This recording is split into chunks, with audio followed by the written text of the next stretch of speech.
ગુજરાત રાજ્ય વકફ બોર્ડ ગાંધીનગર દ્વારા કાપોદ્રાના ટ્રસ્ટમાં આવેલ જમીન જેનો સર્વે નંબર 205/A છે તે જમીન પૈકીની 41,205 ફૂટ જમીનને ભાડાપટ્ટે આપવાની મંજૂરી આપી હતી. ઉપરોક્ત જમીનને ભાડાપટ્ટે લેવા માટે ગામના જ એક વ્યક્તિએ ટ્રસ્ટમાં અરજી કરી હતી. આ જ ભાડે રાખનાર વ્યક્તિને આ જ જમીનને પૈકીની 70,000 ફૂટ જગ્યા પહેલાં આપી હતી અને તે જમીનનું ભાડું ₹12 લાખ અને વકફ કાયદાના મુજબથી થતી સુરક્ષા અનામત રકમ ₹18 લાખ બાકી હોવા છતાં ટ્રસ્ટીઓએ 41,205 ફૂટ જમીન ગેરકાયદેસર રીતે વકફ બોર્ડના નિયમ વિરુદ્ધ જઈને 22 વર્ષ માટે માસિક 25,000થી ભાડેપટ્ટે આપી દીધી હતી.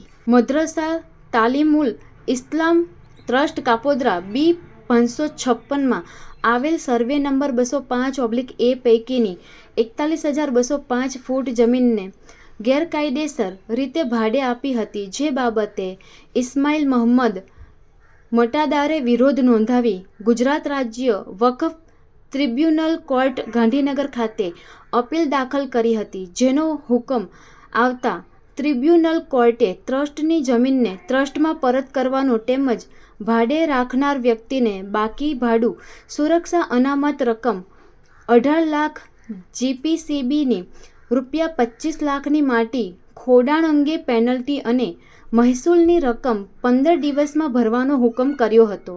તેમજ વકફ ટ્રિબ્યુનલે ટ્રસ્ટના હાલના તમામ ટ્રસ્ટીઓને સસ્પેન્ડ કરવાનો હુકમ કર્યો હતો અને નવેસરથી વકફ બોર્ડના સભ્યોને હાજરીમાં ટ્રસ્ટીઓની નિમણૂક કરવાનો હુકમ કર્યો હતો. વકફ ટ્રિબ્યુનલ સાહેબે જજ સાહેબે આ બંને કેસની અંદર જજમેન્ટ મારા ફેવરમાં આપ્યું છે. 41,000 ફૂટ જગ્યા સંસ્થાને પરત આપવા માટેનો હુકમ કરી દીધો છે, એટલે ટ્રસ્ટને બહુ મોટો ફાયદો થયો છે. હવે ટ્રસ્ટ ધારે ત્યાં સારા ભાવમાં એને ટ્રસ્ટ ભાડેથી આપી શકશે. અને બીજું જે ટ્રસ્ટી મંડળની અંદર જે ખોટી રીતના કાગળિયો કરીને એમના નામ નાખવામાં આવેલા અને મને એક નાખવા માટે મારા નામનો ખોટો દુરુપયોગ કરવામાં આવેલો, એની અંદર બી વકફ ટ્રિબ્યુનલે એ તમામ 9 ટ્રસ્ટીઓને સસ્પેન્ડ કરવાનો હુકમ આપેલ છે અને રિસીવર નિમીને વકફ બોર્ડના સભ્યોની હાજરીમાં નવે નામથી જે ટ્રસ્ટ છે B 492 નું નવે નામથી ઇલેક્શન કરવાનો પણ ઓર્ડર આપી દીધો છે.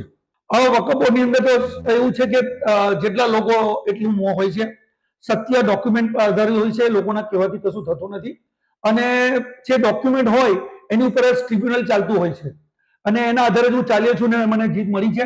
અને ટૂંકા સમયની અંદર અને હું બીજું એક મોટું એક મેટર મારા ધ્યાનમાં આવ્યું છે અને એને બી હું વકફની અંદર લઈ જઈ રહ્યો છું બહુ ટૂંકા સમયમાં અને એને બી માહિતી તમને થોડા દિવસોમાં હું તમને આપીશ કે જે ત્રીજી વસ્તુ મારા ધ્યાનમાં આવી છે એ હું એને આગળ લઈશ. અને આ તમારા માધ્યમથી તમે જે સવાલ કર્યો એનો જવાબ એટલો આપીશ કે જે લોકો જે વાતો કરે છે, વાતો કરવાથી કશું થતું નથી. તમારે એને લડવું પડે. તમે અગર તમને લાગતું હોય કે ઇસ્માઇલ મટાદાર રોંગ છે તો તમે વકફમાં જાઓ, તમે કોર્ટનો સહારો લો, તમે ડોક્યુમેન્ટ સાથે પ્રૂવ કરો તો મને કોઈ વાંધો નથી.